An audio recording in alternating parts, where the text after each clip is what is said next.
કેમ છો મજામાં? अरे मामा, 90 का दशक खत्म हो चुका था।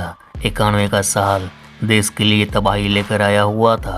खाड़ी देशों में युद्ध शुरू हुआ, असर भारत पर भी पड़ा। दुनिया भर में तेल के दाम आसमान छूने लगे। देश में महंगाई मुंह फाड़ तांडव मचा रही थी। इसी बीच देश को और एक बड़ा झटका लगा। तत्कालीन प्रधानमंत्री राजीव गांधी की हत्या कर दी गई। इसी के साथ पूरे देश में इकोनॉमिक क्राइसिस ने और जोर पकड़ लिया। गोल्ड में भारी गिरावट आई और चांदी की कीमत आसमान छूने लगी थी। नेशनल और इंटरनेशनल स्मगलिंग माफिया गोल्ड को छोड़ सिल्वर पर हाथ आजमा रहे थे। चांदी की बड़ी बड़ी कंसाइनमेंट भारतीय बंदरगाहों पर उतरने लगी थी और यह समय मुंबई अंडरवर्ल्ड के माफियाओं के लिए गोल्डन पीरियड था। देश में बढ़ती चांदी की डिमांड के चलते डोंगरी से दुबई जा पहुंचा दाऊद इब्राहिम बड़े पैमाने पर चांदी की स्मगलिंग कर रहा था। 30 अप्रैल 1991 दुबई का राशिद बंदरगाह, यहाँ से एक शिप रवाना होती है भारत की ओर। शिप में स्मगलिंग का सामान है। करीब 325 चांदी के ब्रिक्स है। उस वक्त एक ब्रिक्स की कीमत करीब 2.5 लाख थी, यानी करीब करीब 7 करोड़ का चांदी का पूरा कंसाइनमेंट मुंबई आ रहा था। भाई ठाकुर नाम तो सुना होगा, वसई विरार का बादशाह, मुंबई अंडरवर्ल्ड का एक ऐसा माफिया जो क्राइम से पॉलिटिक्स में आया। आज तक कोई उसका बाल भी बांका नहीं कर पाया। कहा जाता है मुंबई के वसई विरार इलाके में सरकार हो या पुलिस, भाई ठाकुर की इजाज़त के बिना पत्ता तक नहीं हिलता था। यानी भाई ठाकुर का सिस्टम ही कुछ ऐसा था, सरकारी सिस्टम भी उसके नीचे रहता था। और ये भाई ठाकुर दाऊद के सिंडिकेट से जुड़कर स्मगलिंग का कारोबार बड़े पैमाने पर चला रहा था और दुबई से आ रही दाऊद की कंसाइनमेंट मुंबई में भाई ठाकुर के पास आ रही थी। वसई से लेकर सूरत तक पूरे इलाके में जितने भी बंदरगाह थे, इस पर प्रशांत टांडेल की एक तरफा दादागिरी चलती थी। प्रशांत टांडेल उस दौर का मुंबई बंदरगाह का सबसे बड़ा लैंडिंग एजेंट। इसकी मर्जी के बिना किसी भी बंदरगाह पर कोई भी शिप लैंड नहीं होती थी। वजह थी भाई ठाकुर का इस पर हाथ होना। मैन पावर, इन्फ्लुएंस और दादागिरी के चलते लीगल या इनलीगल कोई भी काम क्यों ना हो, प्रशांत टांडेल की मर्जी के बिना पत्ता तक नहीं हिलता। वापस कहानी पर आते हैं। अप्रैल 1991 की वह काली रात, पानी की बलखाती लहरों पर छन छन कर चांद की किरणें पड़ रही है। मानो कोई कातिल हसीना अदाओं और खूबसूरती से अपने आशिक को रिझा रही हो। घोर अंधेरी काली रात में समंदर की लहरों को चीरती हुई चांदी से भरी शिप सात पाटी बंदरगाह के ठीक सामने पहुंची है। शिप की मंजिल है सात पाटी बंदरगाह से थोड़ी दूर समंदर किनारे बसा वडराई गांव। यहाँ एक बंदरगाह भी है और आज की रात यहाँ एक बड़ा खेल होने वाला है।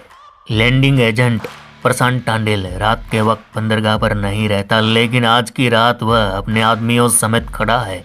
वजह है दाऊद और भाई ठाकुर और स्मगलिंग की कंसाइनमेंट। ये लोग वडराई बंदरगाह पर शिप का इंतजार कर रहे हैं। इधर चांदी से भरी शिप सात पाटी बंदरगाह पर आकर रुक जाती है। यहाँ पर एक बड़ा काम होना है।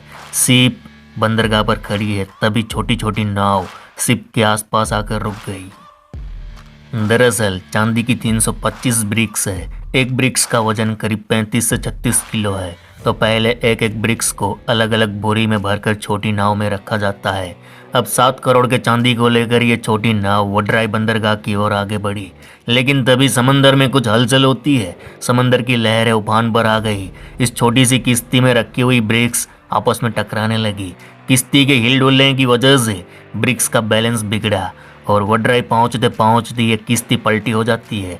किश्ती टेढ़ी मेढ़ी होती है तो पूरी की पूरी 325 चांदी की ब्रिक्स समंदर में गिर जाती है। वडराई बंदरगाह की जमीन से थोड़ी दूर समंदर किनारे ये घटना घटती है। 7 करोड़ की चांदी समंदर में डूब जाती है। ये बात प्रशांत टांडेल के कानों तक पहुंची। बावरा हो गया, ये कोई छोटी मोटी बात नहीं थी।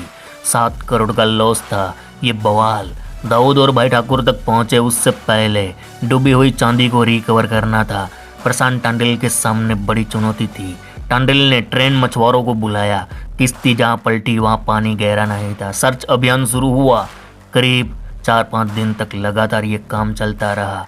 करीब 100 के करीब ब्रिक्स को समंदर से निकाला गया, लेकिन अब तक वडराई के मछुआरों को भी खबर लग चुकी थी कि यहाँ करोड़ों की चांदी गिरी हुई है और उसे निकाली जा रही है।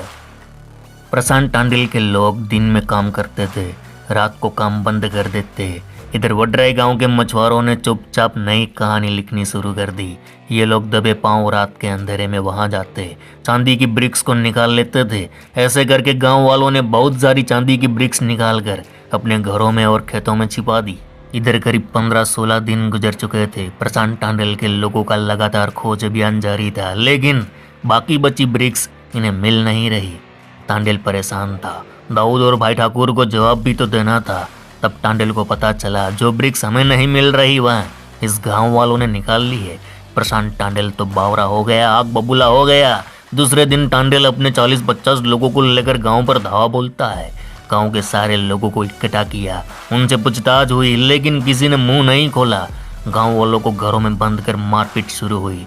इस मार से जो लोग डर गए उन्होंने चांदी की ब्रिक्स वापस कर दी, लेकिन कुछ लोग इतना मार खाने के बाद भी चांदी देने को तैयार नहीं हुए। वे लोग मुंह पर ताला लगाकर यातनाएं सहते रहे।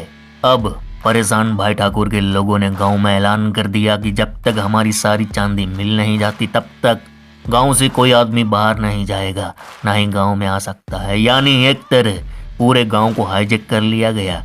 करीब 5 महीने गुजर चुके थे। गांव के चारों तरफ भाई ठाकुर के हथियारबंद लोग पहरा दे रहे थे और गांव के अंदर रोजाना लोगों की पिटाई कर रहे थे। सोचने वाली बात है ना, आज़ाद भारत में पूरा भारत अनजान था कि देश के एक इलाके में ऐसी कोई घटना हो रही है जहां पूरे गांव को बंधक बनाकर जुल्म की सारी हदें पार की जा रही है। एक रोज की बात है, इस गांव में बहुत सारे क्रिश्चियन लोग रहते थे और इसी इलाके में एक इटालियन शख्स भी रहता था जो कई सालों से यहाँ पर रिसर्च कर रहा था। जब किसी तरह वह इस गांव में दाखिल होने में कामयाब रहा तो उसने जो मंजर देखा देखकर हैरान रह गया। वह तुरंत वापस गांव से निकल जाता है, लेकिन फिर इलाके के एसपी डीएसपी कमिश्नर से बात करता है कि ऐसे ऐसे कुछ लोगों ने पूरे गांव को बंधक बना कर रखा है। लेकिन जब इसमें भाई ठाकुर का नाम पड़ता है तो सिस्टम के बड़े बड़े आला अधिकारी हाथ खड़े कर देते हैं। परेशान इटालियन शख्स दिल्ली पहुंचता है। वह सोनिया गांधी को पहले से जानता था। उसने सोनिया गांधी को पूरी बात बताई। सोनिया गांधी कहानी सुनकर हैंग रह गई। उस वक्त महाराष्ट्र के मुख्यमंत्री थे सुधाकर नाइक। सोनिया गांधी सुधाकर नाइक को फोन करती है और जल्दी से जल्द इस गांव की समस्या को निपटाने बात करती है। अब केंद्र से सीधा प्रेशर था तो सुधाकर नाइक ने भी एक्शन लिया। पूरी फोर्स गांव में भेजी। रे मामा, गांव को हाईजेक हुए 8 महीने बीत चुके थे, तब जाके कानून गांव वालों की मदद करने आया। 4 जनवरी 1992 का वह दिन। पुलिस फोर्स का बड़ा काफिला गांव में दाखिल होता है। भाई ठाकुर के लोगों को अरेस्ट किया जाता है, गांव वालों को सुरक्षा दी जाती है और फिर शुरू हुई कानूनी कार्रवाई।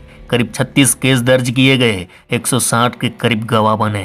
1992 से लेकर 2003 तक यह केस कहीं कोने में पड़ा रहा, लेकिन जब मुंबई अंडरवर्ल्ड पर शिकंजा कसा गया, भाई ठाकुर जैसे लोग सलाखों तक पहुंचे, तब वडराई बंदरगाह वाला केस फिर से शुरू हुआ। 2004 से लेकर 13 सालों तक यह केस चला, लेकिन 13 साल बाद जब आखिर सुनवाई हुई तो पूरी कहानी पलट गई। इस केस में 160 गांव वाले गवाह बने थे। इनमें से 100 से ज़्यादा गवाह अपनी गवाही से मुकर गए और बाकी बचे गवाहों की गवाही में इतना दम नहीं था। बताया जाता है इन 13 सालों में भाई ठाकुर ने गवाहों के मुंह पैसों से भर दिए। जो माने नहीं उन्हें डरा धमका कर चुप कर दिया गया और आखिर में भाई ठाकुर इस केस में बच निकला। इस कहानी, इस घटना से यह तो साफ हो गया कि क्राइम और पॉलिटिक्स के बीच कितना गहरा संबंध है। यह भी पता चलता है कि जब क्रिमिनल के पास पैसा, पावर और पॉलिटिकल संरक्षण हो तो वह क्या नहीं कर सकता। ये घटना हमारे संविधान, कानून, सिस्टम, न्यायिक व्यवस्था की धज्जियां उड़ाती है। अब आप बताओ, आपको ये हमारी वीडियो कैसी लगी? कमेंट में जरूर बताना। चलो इस गुज्जू भाई का राम राम, मिलते हैं फिर।